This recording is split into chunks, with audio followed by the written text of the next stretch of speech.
Nelson Piquet. Nelson Piquet Souto Maior, born 17 August 1952, is a Brazilian retired racing driver and businessman. Since his retirement, Piquet, a three-time world champion, has been ranked among the greatest Formula One F1 drivers in various motorsport polls.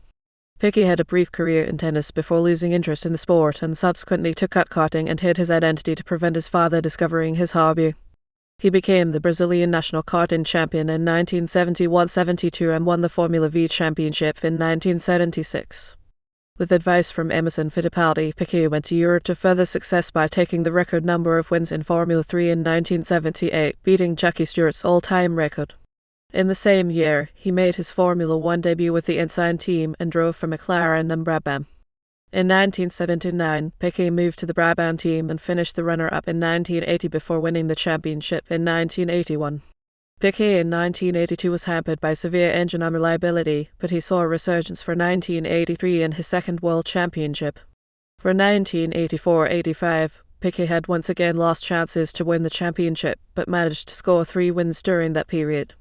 He moved to the Williams team in 1986 and was a title contender until the final round in Australia. Piquet took his third and final championship in 1987 during a heated battle with teammate Nigel Mansell, which left the pair's relationship sour. Piquet subsequently moved to Lotus for 1988-89, where he experienced his third drop in form. He eventually went to the Benetton team for 1990-91, where he managed to win 3 races before retiring. After retiring from Formula One, Piquet tried his hand at the Indianapolis 500 for 2 years. He also had a go at sports car racing at various points during and after his Formula One career. Piquet is currently retired and runs several businesses in Brazil. He also manages his sons Nelson Piquet Jr. and Pedro Piquet, who are also professional racing drivers. Early life and career. Piquet was born 17 August 1952 in Rio de Janeiro, then the capital of Brazil, the son of Estácio Gonçalves Souto Maior 1913-1974, a Brazilian physician. His father moved his family to the new capital, Brasilia, in 1960 and became Minister for Health in João Goulart's government 1961-64. Piquet had 2 brothers, Alexis and Geraldo, and a sister, Janissa. Piquet was the youngest of the children. Piquet started kart racing at the age of 14, but because his father did not approve of his racing career, he used his mother's maiden name Piquet of French origin and pronounced as Piquet misspelt as Piquet to hide his identity. His father wanted Piquet to be a professional tennis player and was given a scholarship at a school in the United States, in Atlanta. Piquet started playing tennis at the age of 11. He won tournaments in Brazil and eventually took a trip to California to test his skill against tougher American players. During his time, he had learned to speak English and greatly matured. His short tennis career saw Piquet to be prized as a good player but not thought sufficiently exciting for the sport, which led him to devote his career to motor racing. Piquet dropped out of a university 2 years into an engineering course in 1974. He was subsequently employed in a garage to finance his career since he had no financial support from his family. Upon returning to Brazil, Piquet and 3 friends bought a 20 HP kart and participated in Brazilian go-kart in 1971 and 1972 national champion and in a local Formula Super V 1976 championship, on the advice of Emerson Fittipaldi, the first Brazilian Formula One world champion who sold the chassis for the Brazilian Formula Vee champion car with his brother. He arrived in European motorsports hailed as a prodigy. In the 1978 British Formula 3 season, he broke Jackie Stewart's record of the most wins in a season. Formula One. Piquet made his Formula One debut for Ensign in Germany, starting 21st only to retire on lap 31 with a broken engine. After the race, Piquet drove a McLaren of BS Fabrications in the next 3 races, where he left good impressions. The deal was negotiated when BS Fabrications employees met Piquet when he was driving at Brands Hatch. His best finish was 9th in Italy. Brabham 1978-85. Brabham 1978-85. For the last race in 1978, Piquet moved to the Brabham team. He qualified in 14th and finished 11th. Piquet stayed with Brabham until 1985. 1979. In 1979, Piquet competed in his first full season in Formula One. He once again drove for the Brabham team, alongside double world champion Niki Lauda. The season was difficult for the team, which was accustomed to success. Piquet retired from 11 of the 15 races in the season. He started off his season being involved in a first-lap pile-up and getting injured at the Argentine Grand Prix in Buenos Aires and crashing into Clay Regazzoni's Williams car at the Brazilian Grand Prix at Interlagos.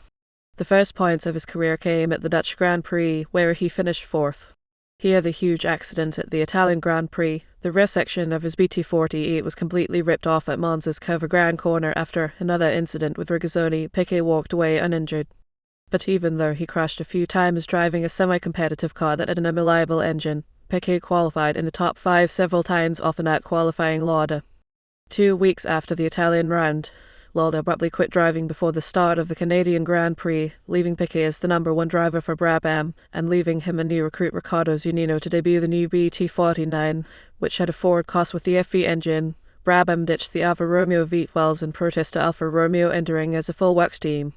In the final race, the United States Grand Prix at Watkins Glen, Piquet started from the front row and took the fastest lap in the race, clearly showing the new BT49's considerable potential. 1980. In 1980, Piquet finished a hard-fought second in Argentina behind Alan Jones. The race was held in very hot conditions on a disintegrating truck. There were doubts about the legality of the car as it was believed to be underweight. Jones went to see the car, which gave the suspicion that ballast had been added to bring the car within the regulations to make it legal. Piquet took his first win at the United States Grand Prix West in Long Beach, California by over 50 seconds from Riccardo Patrese. 5 months later, Piquet scored back-to-back wins in the Netherlands and Italy. He finished second in the drivers' standings, 13 points behind title winner Alan Jones. In Canada, Piquet and Jones had contact off the start and Piquet's car was damaged and caused a major crash, resulting in the race being red-flagged. Jones, his championship rival, continued in the race and joined the restart in the same car. Piquet switched to his qualifying car, which had a special engine that was not set up to go the distance, so Piquet retired and Jones won the race and the World Championship from Piquet. 1981. The season began with the revocation of the South African Grand Prix status as an FIA-sanctioned event due to the ongoing FISA-PROCAR war. With the FISA teams boycotting the race, the PROCAR teams staged a non-championship race there in South Africa held in wet conditions, which was won by Carlos Reutemann with Piquet second. FISA and PROCAR reached an agreement banning movable skirts and requiring a minimum ground clearance, excluding the tires, of 6 cm. After a third place in the United States Grand Prix West, Piquet qualified on pole position in his home race, the Brazilian Grand Prix in his birth city of Rio de Janeiro, but quickly faded from contention after starting the race on slick tires on a soaking wet track. At the next race, the Argentine Grand Prix in Buenos Aires, Brabham got around the ground clearance rule by devising a suspension system that kept the car at the required height during technical inspection but lowered it onto the ground at speed, allowing it to race once again as a wing car. The superiority of the car was such that Piquet easily swept to victory, and even his less experienced Mexican teammate Hector Rabac, who could usually be found well done the order, managed to retain second place until he was forced to retire. At the San Marino Grand Prix, almost all the teams adopted the innovation brought to Argentina by Brabham. Piquet won the race despite being caught out by rain. In the Belgian Grand Prix at Zolder, after an initial start which was aborted due to an accident involving Siegfried Stour, his teammate Riccardo Patrese and mechanic Dave Luckett, who inexplicably remained on the track at the start to restart Patrese's stalled car, Piquet went off again in the lead only to have Jones make contact on lap 10, forcing him to retire, with the race being won by Reutemann. After crashing in Monaco and Spain, Piquet was able to recover at the French Grand Prix at Dijon, where he dominated until lap 58, when a sudden storm led to a red flag and the organisers decided to wait until the rain stopped to continue the race. At the restart 45 minutes later, Alain Prost appeared much more competitive after putting on slicks on a drying track. Mechanical work performed during the break and won his first Grand Prix, with Piquet relegated to third place, behind Prost and McLaren's John Watson. In the next race, the British Grand Prix, Reutemann finished second to open up a 17-point lead in the standings, while Piquet suffered tyre failure and crashed on the straight between Stour and Club corners. Piquet won the championship with a great comeback that began when he won the German Grand Prix at Hockenheim, while Reutemann was enduring internal conflict with his teammate Alan Jones. After stringing together a series of decent results even after losing second in Italy due to engine failure on the last lap, whilst Reutemann only scored a few times, Piquet went into the last race of the season only a point behind Reutemann. At the Caesars Palace Grand Prix in Las Vegas, Piquet finished fifth to clinch the championship as Reutemann finished out of the points. Piquet was so dehydrated from the desert heat and exhausted from the anti-clockwise nature of the track that he vomited on himself during the race and had to be lifted out of his car when he returned to the pits. 1982. The following year, Piquet was fast, but his car proved to be unreliable despite Brabham entering into an alliance with BMW to supply the team with turbocharged engines that, although were powerful, were also very unreliable and were the main reason why the car retired from so many races. Aside from the first Grand Prix in South Africa, Brabham started the season using the Ford Cosworth engine BT49D. Piquet won the Brazilian Grand Prix in Rio de Janeiro. The extreme heat and immense adhesion of the cars meant that Piquet and other drivers suffered from exhaustion. Piquet fainted while collecting his trophy in the podium.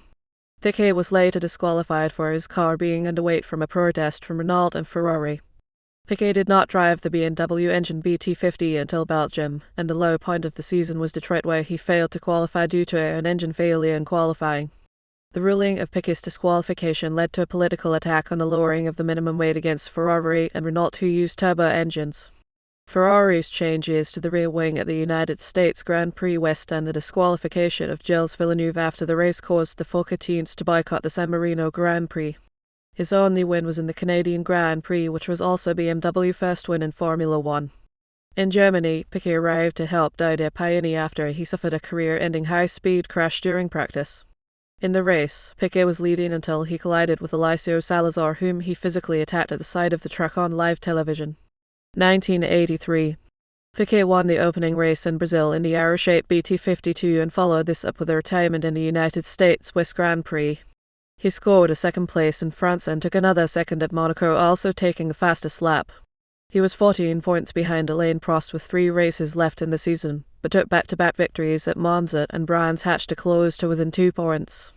At the season-ending South African Grand Prix, Prost retired on lap 35 and Piquet cruised to a third-place finish, winning his second world title. It also was the first time a turbocharged car won the championship and was BMW's first and only championship in Formula One. 1984. With a new rule that limited the capacity of the tanks of the cars to 220 litres and forbade race refueling, Piquet started as the title favourite because it was thought that the 4-cylinder BMW would suffer less from the new fuel economy requirement than the 6-cylinder competition. The winter test seemed to confirm the expectations, and in fact the car showed promise, but the expected results never materialized. The only good thing that came from the tests was the creation of special qualifying engines, which produced more than 900 HP and allowed Piquet to match what was then the record for pole positions in the year 9, already held by Lauda and Ronnie Peterson. The season was dominated by the McLaren team, who were using TAG Porsche engines. In Canada, the Brabham team introduced a curious additional radiator on the nose that was mounted in the car that improved reliability. Piquet won the race after having retired from the previous 6 races, mostly through engine or turbo failure, but the additional radiator heated to the point that Piquet suffered burns on his right foot when pushing the accelerator pedal down. The heat had actually burned a hole through his boots and he went to the podium barefoot after receiving first aid. He managed to take a back-to-back win at Detroit after driving his backed car due to an accident that occurred at the start of the race. These were his only 2 victories of the year. In Spielberg, he could have won as the car of leading Niki Lauda suffered a loss of gears, but Piquet was unaware and did not attack. Piquet finished in 5th place in the championship. 1985. Prior to the season, Piquet and Brabham conducted their winter testing at the Kyalami circuit in South Africa along with the team's new tyre supplier Pirelli. It was through this testing that Pirelli came up with the tyre compounds they would use during the season. Unfortunately, unlike the hot conditions in South Africa, most of the European part of the season took place in unseasonably cold weather. This, and the Brabham BT54's weight distribution towards the back of the car saw the Pirelli tyres, especially the fronts, largely ineffective and left Piquet often fast, but ultimately uncompetitive. In 1985, Piquet won a single race, the French Grand Prix at the Pole Ricard circuit, with summer conditions similar to those experienced in testing suiting the tyres, and the powerful BMW turbo engine propelling the Brabham BT54 of teammate Mark Schurer to the then phone speed record of in the long Mistral Straight during qualifying. It was Pirelli's first victory since returning to Formula One. However, Piquet was becoming frustrated. He felt as if his loyalty to Brabham was being taken advantage of. His salary was lower than other drivers despite his success with the team, and he was not being informed of some team decisions. This switch to Pirelli tyres had been particularly upsetting. He felt it had been done purely for financial reasons and placed inordinate commitments on him for tyre testing. He was also concerned about financial security when he retired, citing the difficulties faced by Brazilian footballers Pelé and Garrincha after their professional careers ended. However, he was well integrated with the team and enjoyed close relationships with Gordon Murray and his mechanics, making him reluctant to leave. He had been in contact with McLaren, but was discouraged by the PR duties that came with it. Ron Dennis mentioned so many days a year working for Marlboro. I lost interest. I won't waste my life talking to people who don't understand racing. Williams offered him a contract worth 3 times his Brabham contract, and with a turbocharged Honda engine quickly becoming one of the best on the grid, it was an offer too good to refuse. After some thought, he reluctantly left Brabham after 7 seasons and 2 world championships. Williams 1986-87, Williams 1986-87, 1986. A move into Williams saw Piquet becoming the teammate of one of his fiercest rivals, Nigel Mansell. It was reported that Honda were paying the bulk of his US $3.03 million contract. When Piquet had signed for Williams at 1985 Austrian Grand Prix, Piquet did not regard Mansell as a serious threat, as the Briton had not won a race yet in his 5th year in Formula One and would win his first race a month later. Piquet had underestimated Mansell, and the Englishman came out of 1985 on a confidence high after winning 2 of the last 3 races in 1985. Both were regarded as high-strung characters with delicate temperaments, and 2 top drivers in the same team was a recipe for fireworks, and sure enough Mansell and Piquet went head-to-head for the title. Piquet had wanted to play the role as the number 1 driver. According to Piquet, the verbal agreement with Frank Williams on this point was clear, and Williams's comment that in signing Piquet he had signed the best driver in the world seemed to back that up. However, shortly before the beginning of the season, Frank Williams suffered a serious car accident that kept him away from the team for a long time and caused a permanent physical disability. The team was then led by technical director Patrick Head, who was also Mansell's race engineer. Though the 2 drove what were clearly the best cars in the grid, their rivalry caused each to deprive the other of points, allowing Alain Prost to win one of the closest and most fiercely disputed championships ever in Formula One. The season began well with Piquet dominating the Brazilian Grand Prix, and at the next race, the San Marino Grand Prix, Piquet finished second behind Prost. During the season, fellow Brazilian and former dual world champion Emerson Fittipaldi estimated that Piquet could not commit more driving errors early in the season when he was judged as the best driver in the field. Piquet and reportedly Honda left Adelaide following the Australian Grand Prix, fuming that Williams had not honoured their contract and had allowed Mansell to win races instead of ordering him to let the Brazilian by. Had Mansell let Piquet pass to take some extra wins, Piquet could have easily won the championship, instead of the 2 of them being beaten by Prost in what was an inferior car, though Prost did manage 11 podium finishes, including 4 wins. In this season, Piquet won more races, a total of 4, than he would in any of his championship-winning campaigns. 1987. Piquet made amends using political manoeuvring and technical skill to gain the upper hand. He was also a very good testing and development driver, and was able to develop the Williams car further to make it even more competitive. At times during the season, the rift between himself and Mansell was evident, as Mansell was showing superior speed in qualifying and races. Piquet had also admitted to not ever being quite right after his qualifying crash for round 2 at Imola. He was ordered by FISA's medical chief, Professor Sid Watkins, not to race due to the concussion he suffered when his Williams hit the wall at high speed at the Tamburello curve. He was offered by RAI to join Mario Poltronieri and Clay Regazzoni to comment on the race. Piquet, who had maintained friendly relations within the commentary box, sent Ezio Zermiani. Piquet accepted improvising as a commentator, but beyond the short journalistic experience, Piquet complained at year-end about the fact that the incident had left strong psychological effects in its aftermath which had caused insomnia. It became obvious that the continued development of VF11 meant that it was clearly the best car that year, and the 1987 championship was going to be disputed between Piquet and Mansell. Despite winning fewer races than Mansell in 1987, Piquet emerged as world champion. From Detroit to Portugal, he never finished off the podium, racking up points in what he called his percentage driving policy in his successful bid to win his 3rd championship. Piquet announced during practice for the 1987 Hungarian Grand Prix that he had signed with Lotus as the undisputed number 1 driver, a position he claimed was promised at Williams from 1986, but was never honoured following Frank Williams' car crash. It was also believed this was a big factor in Honda dropping Williams and moving to McLaren for 1988, despite another year left in the contract. The Japanese company, who paid most of Piquet's salary, considered him to be the number 1 and were privately fuming that Williams' management did not rein in Mansell and allow Piquet an easier time. 1988. Nelson Piquet and the number 1 went to a stagnating Lotus team and his career took a nosedive despite the Camel-sponsored Lotus 100T having the same specification Honda V6 turbo that powered the almost totally dominant McLaren sedan Ensign, and Alain Prost. The 100T was a very poor chassis that was riddled with aerodynamic issues, was constantly flexing and was not properly compatible with the engine. Nelson, who had 20 wins and 3 world championships following the 1987 season, began to lose his reputation when he had no wins in 1988, losing his number 1 status to fellow Brazilian Senna, who won 8 races, and the championship for McLaren. Prost won 7 races, while Piquet could only manage 3 third-place finishes for the season. In early 1988, he resorted to using the media to attack his rivals and gained a reputation as an outspoken loose cannon, such as attacking Mansell and his wife, calling Mansell an uneducated blockhead and insulting his wife's looks, and calling fellow Senna the Sao Paulo taxi driver and stating that he doesn't like women. Piquet retracted his comments when both threatened legal action. He also earned the ire of the Tifosi at the San Marino Grand Prix when he said in an interview with Playboy that Scuderia Ferrari might do better as a team if the boss Enzo Ferrari was a younger man instead of the 90-year-old one who rarely attended races due to his age and failing health. Piquet claims he was badly misquoted in the interview, which also had him questioning Alain Prost's standing as the best driver in the world.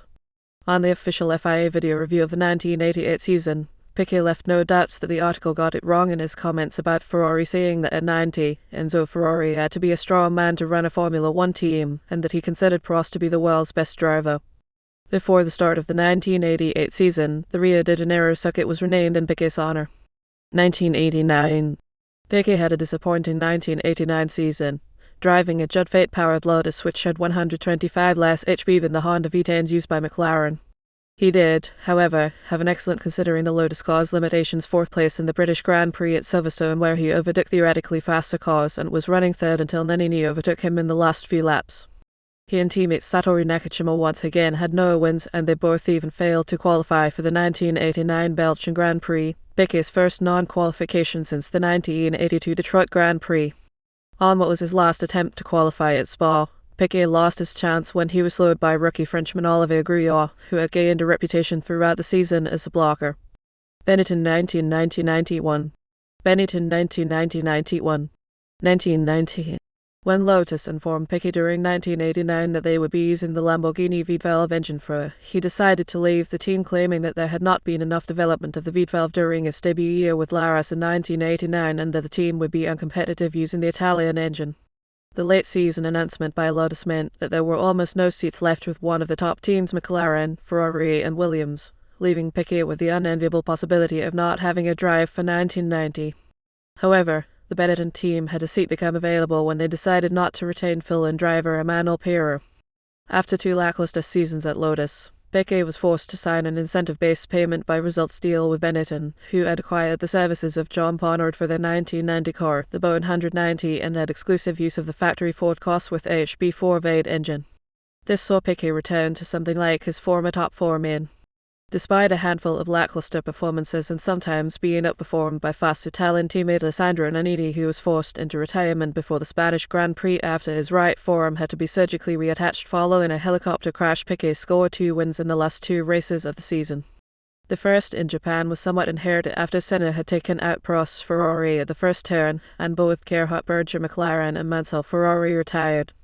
It was his first win since the 1987 Italian Grand Prix.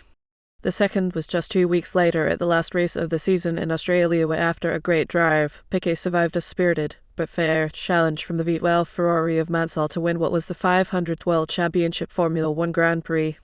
His 18 points from the last 2 races saw him move from 7th in the standings 26 points to finishing 3rd in the championship with 43.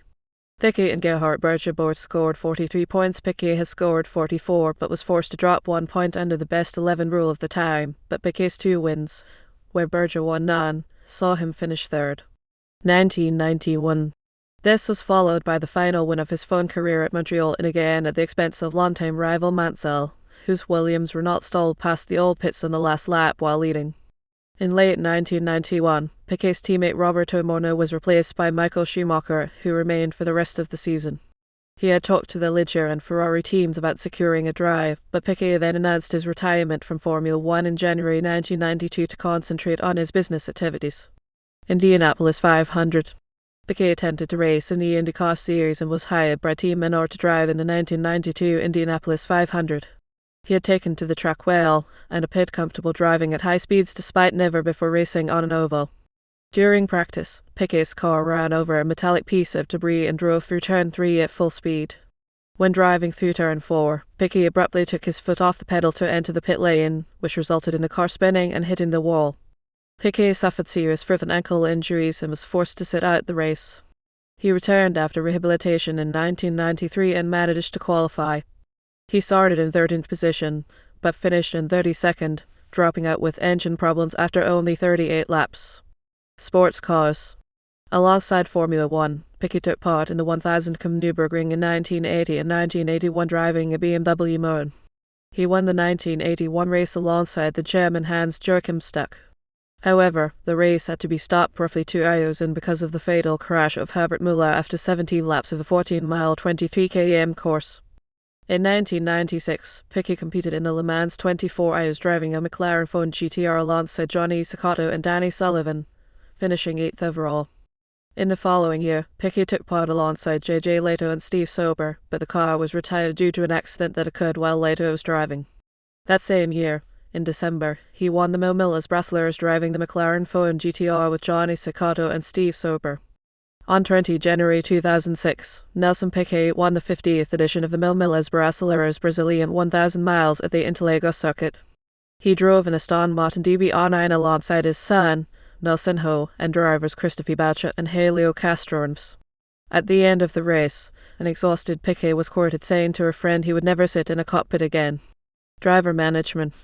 Since 2000, he has supported the career of his son, Nelson Piquet Jr., who drove in the Formula Vee category GP4 for 2 seasons, achieving a best championship result of second with 4 race wins, and was a test driver for Renault Phone in 2007. During the Crashgate scandal, Piquet pledged to use his wealth to find out why his son had been ordered by the Renault team to crash deliberately during the 2008 Singapore Grand Prix.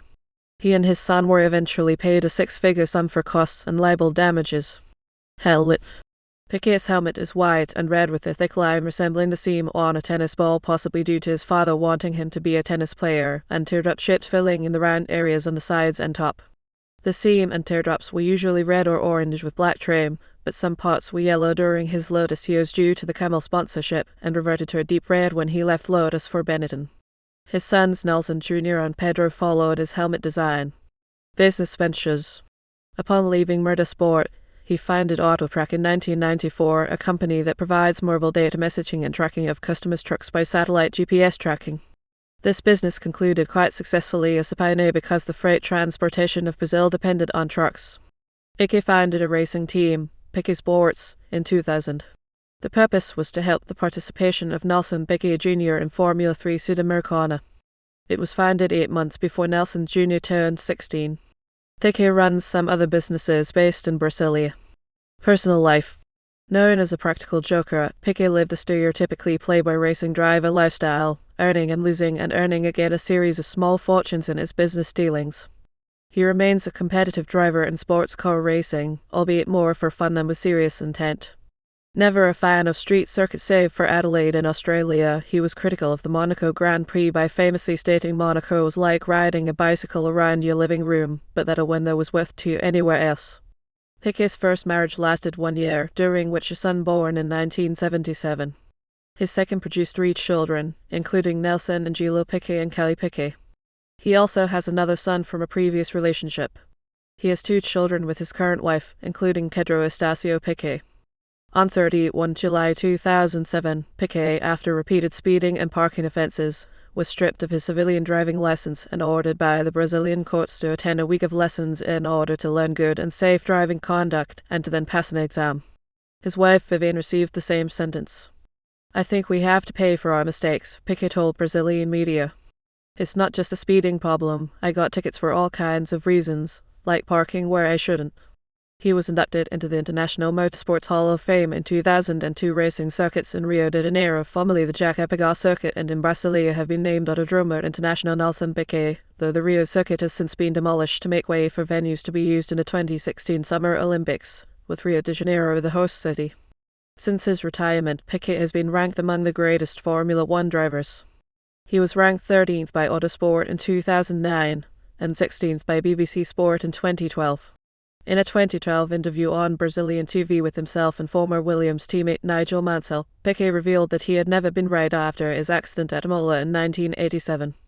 The crash caused him to lose some 80% of his depth perception and saw him secretly visit a hospital in Milan every 2 weeks through the season, fearing that if he told his team they would not let him drive. He went on to say that he should have won the championship in 1986 and Mansell should have won in 1987, and that after 1987 he drove for the money as due to his condition he was no longer able to lead races from the front. Each of his 6 wins following his Imola accident were inherited from others dropping out late. On 11 November 2013, Piquet underwent heart surgery from which he made a complete recovery. Insulting language. In 1988, Piquet made comments in a magazine about his rival Nigel Mansell, calling him an uneducated blockhead and calling his wife ugly. He also called Ensign gay and Enzo Ferrari senile, saying that if Enzo Ferrari was 30 years younger, Ferrari would be a better team than it was. Mansell was in particular incensed about the personal attacks on his family, which he believed were out of order. Piquet continued to publicly refer to Senna as gay as late as 2020. In 2021, during an interview on a Brazilian podcast, Piquet used the racially pejorative Portuguese term miguinho when discussing an incident between Lewis Hamilton and Max Verstappen at the 2021 British Grand Prix. After the comments resurfaced on social media in 2022, his use of the racial slur received condemnation from Phone and the community. Piquet later apologized for his remarks, explaining that they were not intended to be racist. Following this apology, new footage revealed Piquet also used homophobic language against Hamilton in a 2016 interview. When asked of his opinion about Keke Rosberg, the 1982 Formula One world champion, Piquet described him as a turd that has no value. He insinuated the reason Lewis Hamilton lost the 2016 Formula One world championship to Rosberg's son, Nico Rosberg, was because Hamilton must have been giving lot of ass at the time he was that bad. As of July 2022, Piquet has been banned from the F1 paddock. Craig Slater of Sky Sports F1 reported that despite his apology, Piquet, for the foreseeable future at least, will not be welcome in the Formula One paddock. The British Racing Drivers Club also suspended Piquet's membership with immediate effect and are expected to terminate his status as an honorary member following a 7-day notice period. Complete European Formula 3 results. Key races in bold indicate pole position, races in italics indicate fastest lap. Complete VANDERVELL British F3 Championship results. Key races in bold indicate pole position, races in italics indicate fastest lap. Complete Super VISCO British F3 Championship results. Key races in bold indicate pole position, races in italics indicate fastest lap. Complete Formula One World Championship results. Key races in bold indicate pole position, races in italics indicate fastest lap. Did not finish, but was classified as he had completed more than 90% of the race distance. Formula One non-championship results. Key races in bold indicate pole position, races in italics indicate fastest lap. Complete BMW Motor PROCAR Championship results. Key races in bold indicate pole position, races in italics indicate fastest lap. Complete PPG IndyCar World Series results. Key races in bold indicate pole position. Indianapolis 500. Year chassis engine start finish engine 1992 Lola Buick DNS N/Menard 1993 Lola Buick 1332 Menard